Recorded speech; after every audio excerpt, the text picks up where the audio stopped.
Okay, regarding the rescuing of puppies from the street in Bali, specifically or elsewhere in Asia, the first thing you want to check for is there a mother around? You want to ask some of the locals, but be aware that they might want to get rid of the puppies from their puppy, and they may not tell you the exact truth.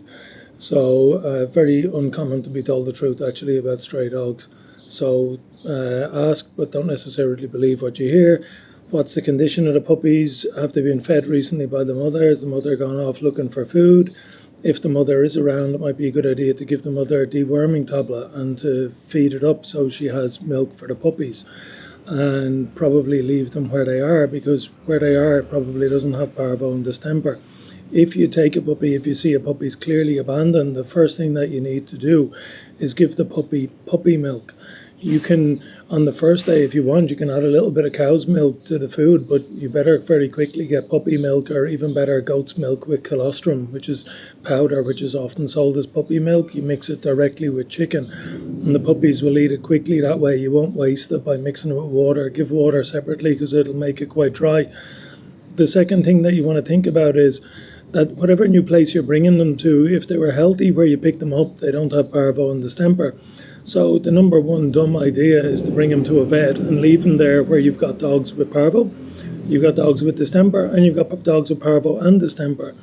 And not too long after you leave them at the vet, in a cage, probably 24 hours a day, without going to the toilet and rupturing their bladder, or at least irritating their bladder, because puppies need to go to the toilet maybe every 2 hours, then they'll probably catch parvo or distemper, or parvo and distemper, and then you're in big trouble.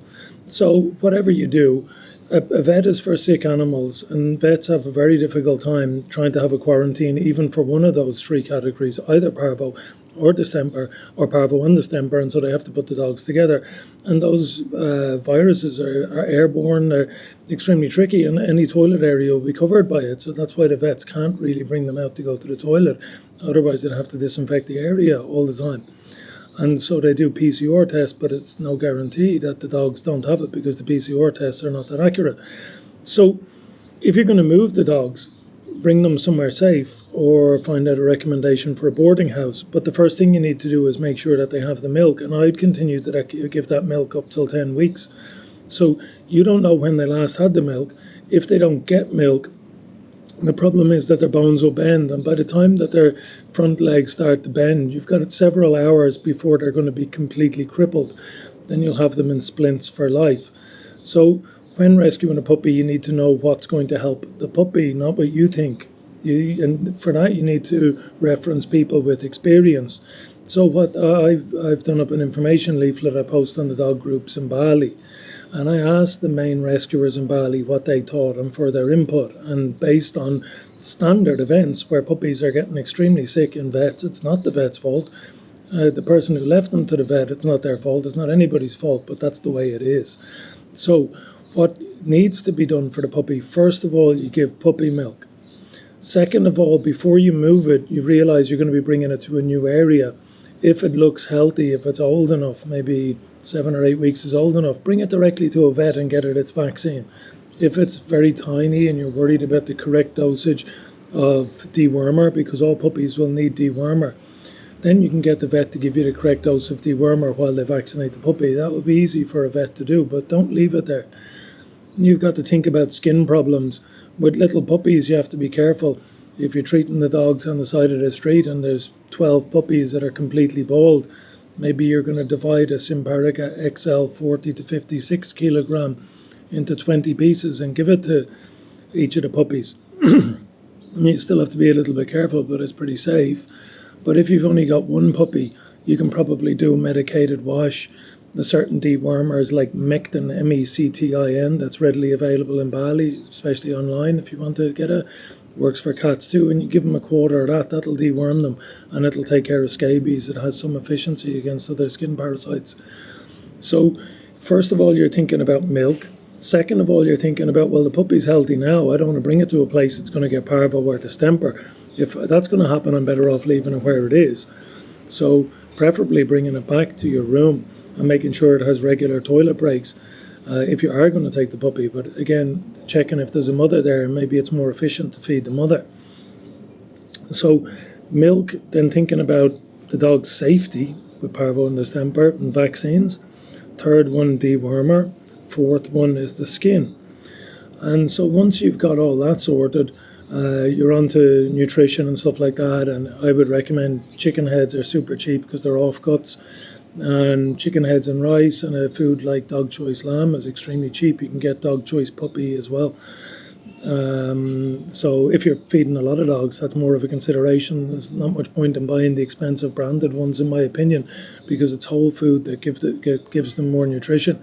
You can check the teeth of a lot of street dogs who survive on that, and they're completely perfect and they're completely healthy, other than the hazards on the street. So then, when you're thinking about adoption, have some consideration for the fact that shelters are overwhelmed, and if you just want to offload the dog on someone else for 15 years, like, would you, if you're on holidays or whatever, if you're asking someone else to do 15 years of unpaid work and look after the dog, well, it's tricky. It's nice to have good intentions for the dog, but in my experience, it's easier to pay a poor family, pay for boarding, or go through the process and look for adoption. Adoptions are obviously limited because there's so many dogs that are reproducing. So you have to have some consideration that the charities there are so far over capacity that they're in no position to take any more dogs. And what kind of life are they going to be able to offer the dog? If you're taking the dog off the street, you want to bring it somewhere that's better than where you're taking it from, because the dogs can be quite happy on the street. So personally, I think it's better to pay a poor family that are good with dogs, that care about the dogs. You give them maybe 100, 150 euros, give them maybe 200 euros worth of food. You can order 20 kilogram bags of dog choice lamb from Timble Jaya Pet Shop down in Denpasar.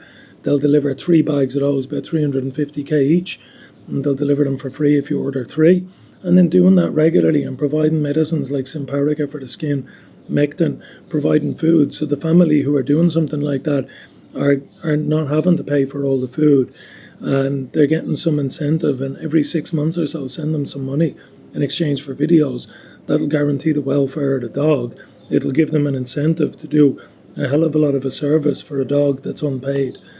So you have to watch out the ceremonial colours. They use dogs in ceremonies, and in the idea that the dog will get a better rebirth, and they use some different coloured dogs. But the bumpkin or something like that it's called is a brown dog with a black snout, and the males are used for sacrifice. But as far as I know, I've been told by locals anyway, they'll use the females too sometimes if they match that description, or they'll use them for breeding. So you want to make sure that you're getting the dog sterilised, and it's follow vaccine if you can. So they're the things to be realistic about when you're rescuing a dog, and they're the essentials. And if you can get those essentials covered, then the dog has a chance of its life being improved. But if the dog is going to go from the street to a cage 24 hours a day with 2 short walks in a shelter somewhere that's packed, or a vet's where they can't even get it out because they're worried about the spread of disease, then just have a think. Are you doing what you want, or are you doing what's good for the dog? And if you have a reflection on what's actually beneficial for the dog, then coming from that angle, you'll see that the things that I'm pointing out here are based on people with that experience, that are looking out for the best interests of the dog and have experience in the best outcomes for dogs. So I hope that's helpful. Okay, bye-bye. Good luck.